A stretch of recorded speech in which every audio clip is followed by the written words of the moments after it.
아메리칸 드림이라는 말을 들어본 적이 있을까요? 뉴욕으로 넘어가 화려한 삶을 꿈꾸며 지내는 모습을 누구나 상상합니다. 그러나 돈은 삶을 유지하는 수단이 아니라 목적이 되어버린 시대가 되어버렸습니다. 위대한 개츠비는 1922년 미국의 모습을 잘 표현하고 있습니다. 호화로움과 문란함, 그리고 그 이면에 존재하는 빈민가의 모습까지. 영화 속 1922년 뉴욕은 말 그대로 혼란 그 자체입니다. 하지만 그 속에 살고 있는 이들은 그러한 혼란을 전혀 느끼지 못하며 호화로운 생활에 취해 있습니다. 하지만 이 영화의 주인공 개츠비는 이들과는 달랐습니다. 모든 것이 타락하여 희망이 없는 1920년대의 뉴욕, 그곳에서 미래는 주인공 개츠비가 꿈꾸던, 또 그를 유일하게 훌륭한 인물로 평가해주는 닉이 꿈꾸는 이상향으로 그리고 있습니다. 미국의 동부와 서부에 대조되는 모습을 통해 미국의 소득 불평등에 대해 고발했던 영화, 위대한 개츠비. 이 영화는 프랜시스 스콧 피츠제럴드의 1925년작 소설 위대한 개츠비를 원작으로 만들어졌습니다. 화려한 연출과 레오나르도 디카프리오, 캐리 멀리건, 토비 맥과이어 등 초호화 출연진들이 나온 이 영화는 월드와이드 3억 5천만 달러의 수익을 기록하며 대성공을 이뤘습니다. 개츠비가 추구했던 인생의 아름다움은 무엇이었을까요? 끝없는 희로애락 속을 헤매면서도 오직 개츠비만이 놓지 않았던 것은 무엇일까요? 영화 위대한 개츠비입니다.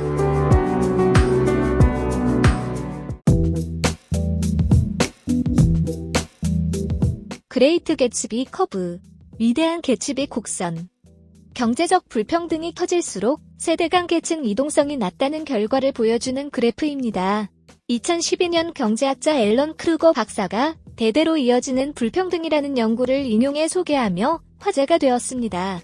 위대한 개츠비 곡선이라는 이름은 1920년대 미국을 배경으로 한 소설 위대한 개츠비에서 가난하게 태어나 큰 부자가 되는 주인공 개츠비의 이름을 따온 것입니다. 이 곡선은 소득 불평등 정도가 높은 국가에서 세대 간 소득 탄력성, 즉 부모의 소득과 자녀가 성인이 된 후의 소득이 비슷한 정도도 높게 나타났다는 것을 보여줍니다. 예를 들어 소득 불평등이 심한 미국이나 영국에서는 부와 가난이 대물림돼 부모 소득과 자녀 소득이 50%가량 관련되어 있었지만 비교적 소득이 평등한 핀란드나 노르웨이 등 복지국가에서는 상관관계가 20% 미만으로 훨씬 낮게 나타났다는 것입니다.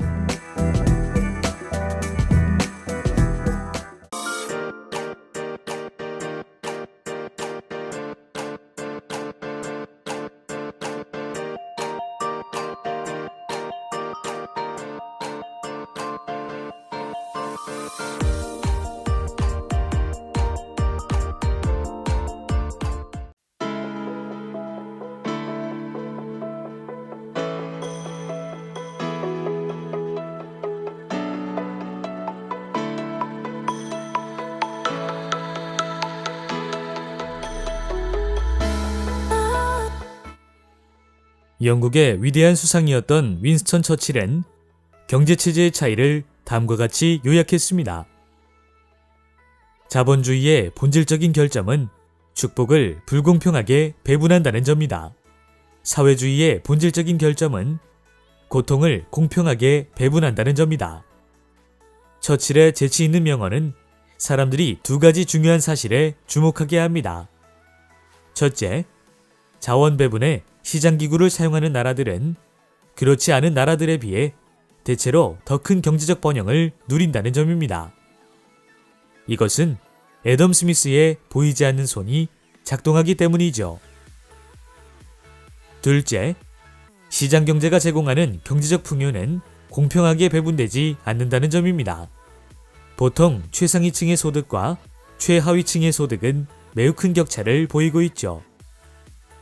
부유한 사람들과 가난한 사람들의 소득 격차는 사회의 모든 구성원이 민감하게 여기는 대단히 흥미롭고 중요한 연구 주제입니다. 시장에 보이지 않는 손은 자원을 효율적으로 배분합니다. 그러나 보이지 않는 손이 반드시 자원을 공평하게 배분하는 것은 아닙니다. 따라서 많은 경제학자들은 정부가 소득의 재분배를 통해 경제적 평등을 제고하는 역할을 해야 한다고 믿습니다. 그러나 정부가 소득 재분배를 추진하면 경제학의 10대 기본 원리 중에 모든 선택에는 대가가 있다는 원리와 충돌하고 말죠. 정부가 소득 격차를 완화하고 분배를 공평하게 하는 정책을 쓰는 과정에서 각종 경제적 요인이 왜곡되고 사람들의 행태가 변화되어 자원이 비효율적으로 배분되는 것입니다.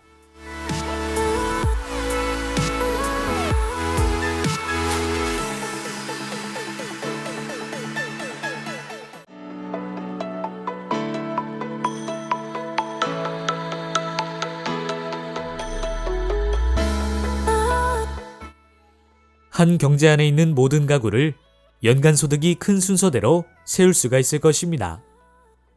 이것을 다시 5개 층으로 묶으면 소득 불평등을 측정하는 다양한 정보를 계산할 수 있죠. 경제학자들은 시간의 흐름에 따른 소득 분배의 변화를 파악하기 위해 다음 표와 같은 방법을 사용하고 있습니다. 이 표는 전 가구를 소득순으로 나열한 뒤 5분의 1씩의 가구가 차지하는 세전 소득 금액이 전체 소득에서 차지하는 비중을 나타낸 것입니다. 2016년에 최하위 소득계층은 총 소득의 3.7%를 차지했고 상위 소득계층은 총 소득의 46%를 점유했음을 보여줍니다. 다른 나라와 비교해서 한국의 소득 불평등은 어느 정도일까요? 이것은 흥미있는 질문이지만 대답하기는 어렵습니다. 왜냐하면 소득 분배 자료가 존재하지 않는 나라가 많을 뿐 아니라 존재한다고 하더라도 측정 방법이 나라마다 다르기 때문이죠. 예를 들어 개인 소득을 측정하는 나라도 있고 가구 소득을 측정하는 나라도 있습니다. 또 어떤 나라는 소득보다 지출을 불평등의 측정치로 사용하기도 합니다. 따라서 한 나라의 자료와 다른 나라의 자료를 직접 비교할 수는 없습니다.